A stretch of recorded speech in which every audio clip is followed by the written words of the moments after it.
মটরশুঁটি ছাড়াতে ছাড়াতে দু একটা খেয়েও নিলাম। আজকে ইনস্ট্যান্ট মটরশুঁটির কচুরির পুর তৈরি করব। তার জন্য নিয়ে নিয়েছি 400 গ্রাম মটরশুঁটি। সব ভালো করে ছাড়িয়ে নিয়ে ধুয়ে নিয়েছি। এবার কাঁচা অবস্থাতেই পেস্টটা তৈরি করব। দিয়ে দিলাম মটরশুঁটি, কাঁচা লঙ্কা, আদা আর ধনেপাতা। অল্প পরিমাণ ধনেপাতা দিয়ে 1 চামচ জল দিয়ে পেস্টটা তৈরি করে নেব। তৈরি হয়ে গেছে, বাকিটাও তৈরি করে নিলাম। একইভাবে তৈরি করে নিলাম। এবার একটা মশলা তৈরি করব। কড়াইতে দিয়ে দিয়েছি তার জন্য 2টো এলাচ, দারচিনি, একটা শুকনো লঙ্কা, 1/2 চামচ জিরে, 1/2 চামচ মৌরি। ড্রাই রোস্ট করে নিয়েছি। ড্রাই রোস্ট করে নিয়ে আমি শিলেতে গুঁড়িয়ে নেব। দিয়ে দিলাম কড়াতে 1 চামচ ঘি, তাতে দিয়ে দিলাম হিং।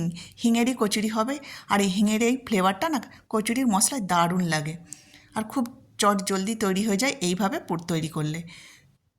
খুন্তি কিন্তু একবারে হাত থেকে ছাড়লে হবে না, অনবরত নাড়তে হবে, নাহলে ধরে যেতে পারে। লবণ চিনি দিয়ে দিলাম, পরিমাণটা মানে চিনির পরিমাণটা একটু বেশি দিয়েছি।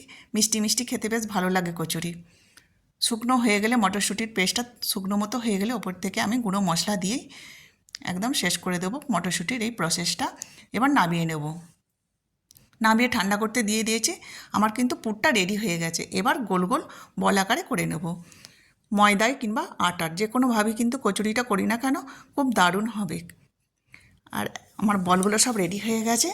এবার আটা কিংবা ময়দার লেচি কেটে এক এক করে ভিতরে ভরে দিয়ে বেলে নিয়ে গরম গরম তেলে ছেঁকে নিলেই তৈরি হয়ে যাবে মটরশুঁটির ইনস্ট্যান্ট কচুরি। কেমন লাগলো আমার ভিডিওটি অবশ্যই কমেন্ট করে জানাবেন।